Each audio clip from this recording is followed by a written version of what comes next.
और कोरोना एक बार फिर से पैर पसारता हुआ नजर आ रहा है। इस साल अब तक भारत में कोरोना के कई मामले सामने आ चुके हैं।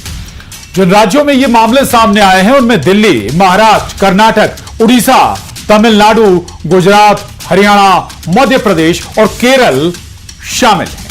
हालांकि राहत की बात यह है कि मरीजों में ज्यादा लक्षण नहीं नजर आ रहे, लेकिन इसका मतलब ये नहीं है कि कोरोना को नजरअंदाज कर दिया जाए।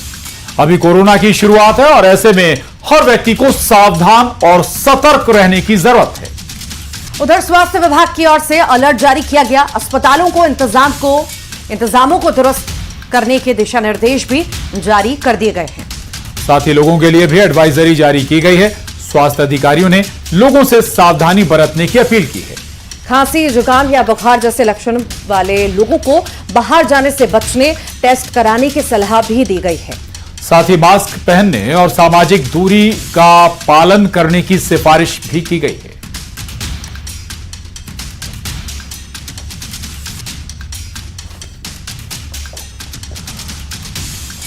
और चलिए अब आपको बताते हैं इस बार कोरोना की वापसी कैसे और कहां से हो रही है। साथ ही आपको बताते हैं कोरोना का कौन सा वेरिएंट अब आ चुका है, जो पहले से ज्यादा खतरनाक है या फिर पहले जैसा है। सिंगापुर, हांगकांग, चीन और थाईलैंड जैसे एशियाई देशों में कोविड मामलों में तेजी देखी जा रही है। जहां हाल ही में हांगकांग में 30 से अधिक मौतें कोरोना की वजह से दर्ज की गई हैं। भारत में भी केरल, महाराष्ट्र और तमिलनाडु में सक्रिय मामलों में वृद्धि देखी गई है।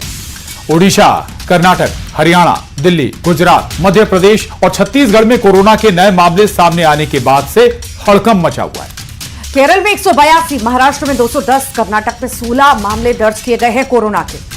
जबकि राजधानी दिल्ली में 23 और दिल्ली से सटे हरियाणा में 3 केस कोरोना के अभी तक सामने आए। तो वहीं बात गुजरात की करें तो गुजरात में लंबे समय बाद 15 नए कोविड के मामले सामने आए हैं, जिनमें से 13 अहमदाबाद शहर और एक राजकोट और एक अहमदाबाद ग्रामीण क्षेत्र से सामने आया है।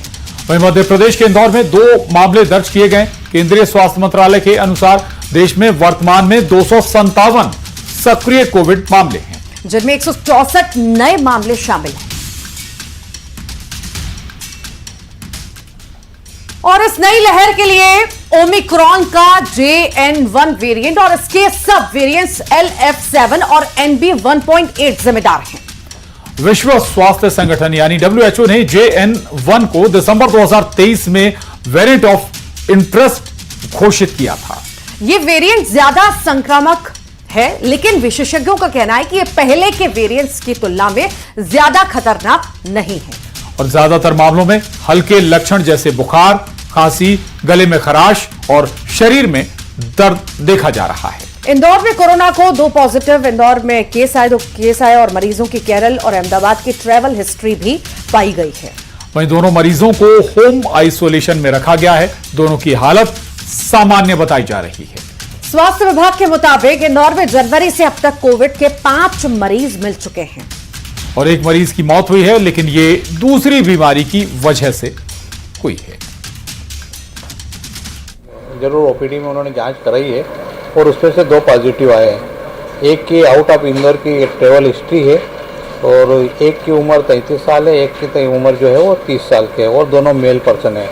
जनवरी से अभी तक की हम बात करें तो लगभग 5 पेशेंट हमारे पॉजिटिव आए अभी तक और 5 पेशेंट में एक पेशेंट जो है आउट ऑफ इंदौर के हैं और दूसरे 4 पेशेंट हमारे पॉजिटिव है। इनमें नॉर्मल सिम्टम्स वगैरह थे और ऐसे कोई भी प्रॉब्लम नहीं थी। और ना अभी ये जो 2 पेशेंट कल भी आए ये भी घर पर ही है और इनमें अस्पताल में कोई भर्ती भी नहीं है।